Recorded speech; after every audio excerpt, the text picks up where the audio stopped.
आज के इस खास विश्लेषण में हम इतिहास और पौराणिक कथाओं के पन्नों से एक ऐसी शख्सियत को बाहर निकाल रहे हैं जिनका नाम तो सबने सुना है, लेकिन सच कहें तो उन्हें पूरी तरह समझा बहुत कम लोगों ने है। जी हाँ, हम बात कर रहे हैं महाभारत की सबसे शक्तिशाली और अहम नायिका की, द्रौपदी। अक्सर महाभारत का जिक्र आते ही ध्यान सीधे शूरवीरों और अस्त्र शस्त्रों पर चला जाता है ना, लेकिन अगर जरा सोचा जाए, एक ऐसी नायिका भी थीं जिन्होंने बिना कोई शस्त्र उठाए पूरे युद्ध का रुख ही पलट कर रख दिया। वे कोई बिचारी या केवल एक पीड़ित नहीं थीं, बल्कि वे तो वो धुरी थीं जिसके इर्द गिर्द पूरा का पूरा महाभारत रचा गया। तो चलिए आज द्रौपदी के व्यक्तित्व के उन 5 गहरे और अनसुने रहस्यों से पर्दा उठाते हैं जो उन्हें एक साधारण रानी से एक अद्वितीय निडर नायिका बनाते हैं। आइए जल्दी से देखते हैं कि हम किन 5 रहस्यों पर बात करने वाले हैं। पहला, एक शक्तिशाली नायिका के रूप में उनका रूप। दूसरा, उनके पिछले जन्म के वो कर्म जिन्होंने उनकी नियति तय की। तीसरा, उनका रहस्यमयी दिव्य प्रकटीकरण। चौथा, उनके जीवन का वो छिपा हुआ मानवीय पहलू जिसकी चर्चा बहुत कम होती है। और पांचवां, उनका वो अनूठा विवाह जिसने समाज के सारे नियम बदल दिए। तो शुरुआत करते हैं हमारे पहले रहस्य से, एक ऐसी नायिका की कहानी जिसकी सिर्फ एक दहाड़ ने एक बिल्कुल शांत और डरे हुए दरबार की नींव हिला दी थी। द्रौपदी की पहचान सिर्फ उनके बेमिसाल रूप रंग से नहीं थी, उनकी सबसे बड़ी ताकत थी उनकी बेबाक निडरता और असाधारण बुद्धि।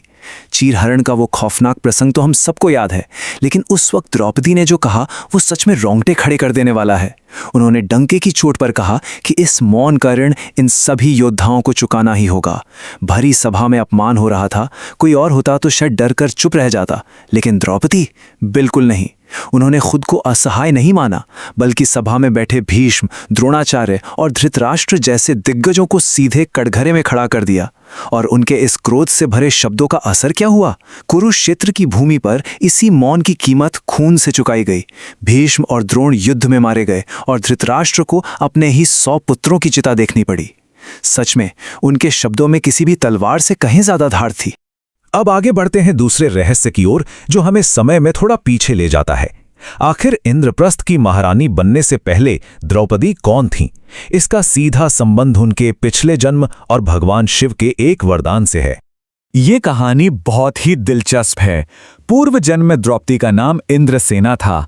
उनके पति ऋषि मुद्गल थे, इसलिए उन्हें मुद्गलनी भी कहा जाता था। लेकिन उनका जीवन बहुत दुखद रहा। बेहद कम उम्र में ही उनके पति का निधन हो गया। इस गहरे आघात ने उन्हें पूरी तरह तोड़ दिया। लेकिन इस असीम दुख से बाहर निकलने के लिए उन्होंने क्या किया? उन्होंने सीधे भगवान शिव की घोर तपस्या शुरू कर दी। उनका लक्ष्य था अगले जन्म में एक ऐसा पति पाना जो सर्वगुण संपन्न हो। और इसी कठोर तपस्या ने उनके द्रौपदी के रूप में पुनर्जन्म की नींव रखी। अब यहाँ एक बहुत ही मजेदार और रोचक स्थिति बन गई। इंद्रसेना ने भगवान शिव से वरदान में एक ऐसा पति मांगा जिसमें 14 विशिष्ट गुण हों। अब शिवजी ने बहुत ही व्यावहारिक बात कही।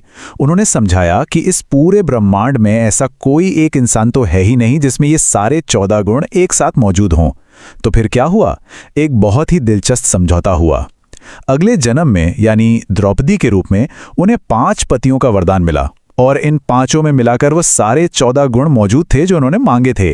अगर भगवान शिव ने एक ही इंसान में वो 14 गुण ढूंढने की शर्त मान ली होती तो शायद द्रौपदी के 14 पति होते। चलिए अब तीसरे रहस्य की बात करते हैं। द्रौपदी का जन्म जो किसी भी मायने में साधारण नहीं था। वे एक दिव्य प्रकटीकरण थी, सीधे यज्ञ की अग्नि से जन्मी। द्रौपदी के जन्म की कहानी सच में किसी चमत्कार से कम नहीं है। उनके 2 बेहद खास नाम हैं और दोनों के पीछे बहुत गहरा अर्थ छिपा है। पहला नाम है याज्ञसेनी, क्योंकि वे पांचाल नरेश द्रुपद के यज्ञ की धधकती अग्नि से सीधे प्रकट हुई थीं। अग्नि ही उनका मूल तत्व था। और दूसरा नाम था कृष्णा। ये नाम उन्हें उनके मनमोहक और सांवले रंग की वजह से मिला था। ये दोनों नाम मिलकर उनके पूरे व्यक्तित्व को दर्शाते हैं। एक तरफ वो अग्नि की तरह तेज, प्रखर और पवित्र थीं, तो दूसरी तरफ अपनी गहराई से सबको मंत्रमुग्ध कर देने वाली। एकदम अद्भुत है ना? लेकिन रुकिए, ये जानकारी शायद सबसे ज्यादा चौंकाने वाली है। द्रौपदी सिर्फ एक महाकाव्य या कहानी की पात्र नहीं है।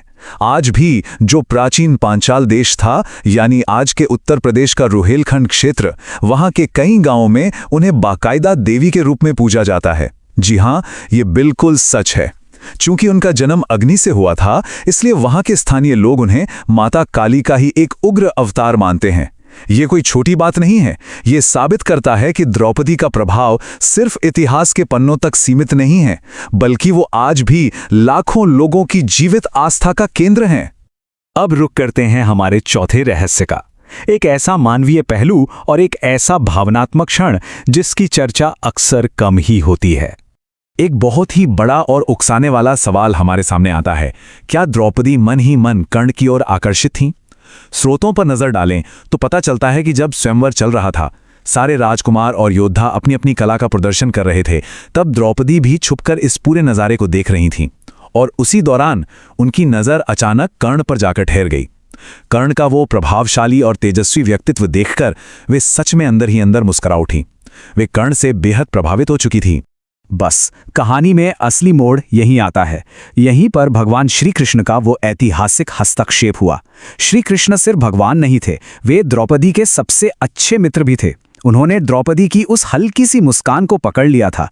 वे तुरंत उनके पास गए और उन्हें कर्ण के सूत पुत्र होने की बात याद दिलाई। उन्होंने बहुत साफ शब्दों में चेतावनी दी कि अगर ये विवाह हुआ तो समाज में उन्हें कभी वो सम्मान नहीं मिलेगा जिसकी वे असल में हकदार हैं। अब देखने में ये सिर्फ एक दोस्त की सलाह लगती है, लेकिन असल में ये श्री कृष्ण की एक बहुत बड़ी रणनीति थी।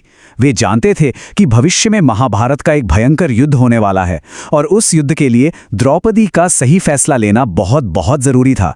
इसलिए उन्होंने बड़ी ही चतुराई से द्रौपदी के इस चुनाव को सही दिशा की ओर मोड़ दिया। और अब हम पहुंच गए हैं हमारे पांचवें और अंतिम रहस्य पर, जो है उनका अनूठा विवाह और उससे जुड़ा गहरा रहस्यवाद। 5 पांडवों के साथ विवाह करना ये कोई साधारण बात तो बिल्कुल नहीं थी। इस जटिल व्यवस्था को बिना किसी विवाद के चलाने के लिए बहुत ही सख्त और अनुशासित नियम बनाए गए थे। नियम ये था कि द्रौपदी एक निश्चित अवधि तक बारी बारी से युधिष्ठिर, अर्जुन, भीम, नकुल और सहदेव के साथ रहेंगे। लेकिन इसके साथ एक बहुत ही रहस्यमयी वरदान भी जुड़ा हुआ था। जब भी वो एक पति के साथ समय बिताकर दूसरे पति के पास जाती थीं, तो एक रहस्यमयी तरीके से वो अपना कौमार्य पुनः प्राप्त कर लेती थीं। इसी अभूतपूर्व और दिव्य पवित्रता के कारण आज भी उन्हें पंचकन्याओं में सबसे विशेष और सबसे पूजनीय स्थान दिया जाता है। तो इस पूरे विश्लेषण के अंत में एक बहुत ही गहरा विचार सामने आता है। द्रौपदी का पूरा जीवन हमें चीख चीख कर एक बात सिखाता है, जिस समाज में नारी का सम्मान नहीं होता, उस समाज को विनाश और पतन से कोई नहीं बचा सकता। यह सिर्फ एक कहानी नहीं है, बल्कि एक कड़वा सच है कि कैसे एक अकेली स्त्री के आत्मसम्मान को ठेस पहुंचाने की वजह से एक पूरे के पूरे साम्राज्य की नींव उखड़ गई। अब सोचने वाली बात यह है कि क्या आज के इस आधुनिक युग में भी हमें इतिहास के इन पन्नों से ये सबक नहीं लेना चाहिए? क्या हम सचमुच विनाश से कुछ सीखे हैं? इस सवाल को यहीं छोड़ते हैं। इस विश्लेषण से जुड़ने के लिए बहुत बहुत धन्यवाद।